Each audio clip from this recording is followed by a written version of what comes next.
B-Side Book Reviews here, and we are still working on the Reader's Digest condensed books. We've got one more story to go in here, and it is Toy Soldiers by William P. Kennedy. So, Toy Soldiers, up next.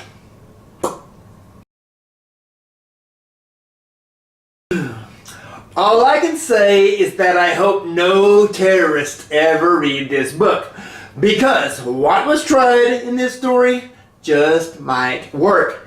Yeah, if hijacking planes and bombing the occasional embassy doesn't do the trick, the terrorists in this story had a pretty good plan. Go after something that's near and dear to our leaders. So, here's our story. In order to have a few hundred of his closest terrorist friends released from prison, head radical nutjob Sharif gets the idea that if he wants to get America's attention, he needs to take over a school.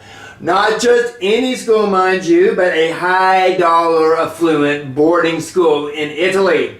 A school that is so over the top that it houses not only the sons of all the American business leaders, but a fair share of U.S. politicians as well. Not to mention the son of a mafia don. So, he sends this group of heavily armed goons to storm the school, wire the place with explosives, and make a few phone calls. Alright, seems like a pretty safe plan. I mean, it's not like these pampered rich kids are going to give them any trouble. After all, they're all a bunch of blazer-wearing brats who have never had to do a day's work in their life. I mean, what could go wrong?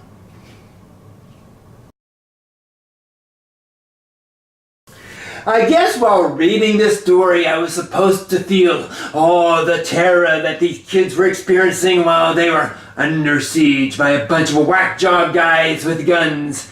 Yes, all that gut-wrenching drama. One false move and everyone is dead.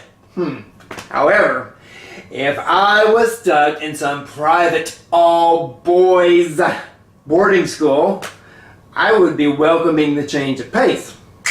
I've never really understood the concept of these high-dollar, all-boy boarding schools where the rich folks send their kids. Come on! Going through high school with no girls?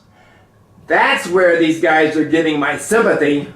The terrorist thing, well, that'll just make a good story to tell someday. But going through puberty without the joyous torture of teenage sexual tension and frustration? Now that's a hardship no kid should have to endure. Let's face it, some girls peak in high school. Don't you want your sons to be around to see that?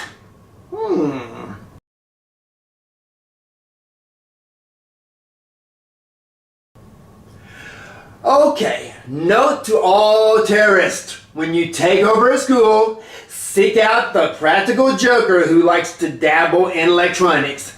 Yes, every school has got one.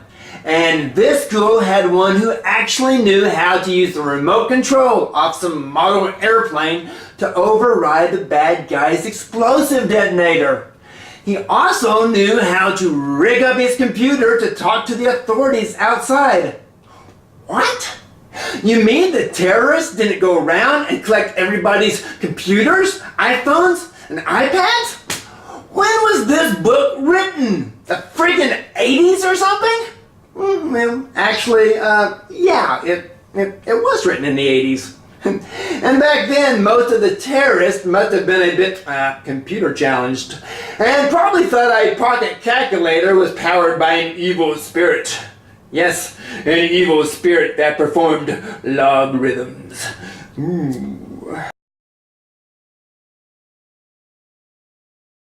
Actually, this is a pretty easy story to read, and there's a little teacher-on-teacher romance to focus on when all this terrorism stuff gets stale.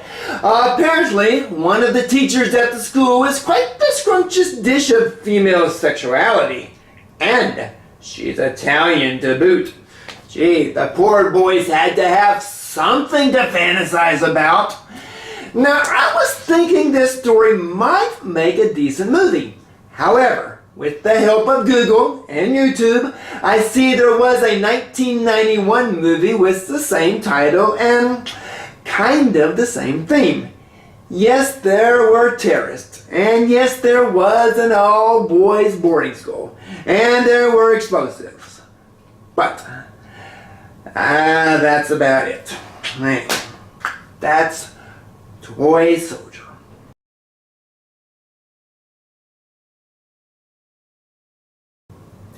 So, there we have it. One book, 4 stories. 4 rather diverse stories, by the way. Now, I'm not overly sure what my favorite would be. Probably Morning Glory. It had romance, murder, war, and a stinky hole for an added bonus. What more could you want in a story? Now, my least favorite was no doubt the story Trail. It had no romance, no murder, no war, not even a stinky hoe. Just a bunch of guys and a dog.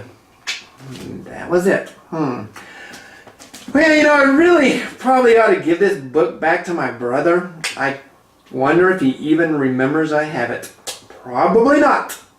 Anyway, well, I'm thinking about that. You go read a book. Read a book. Read a book. Read a book.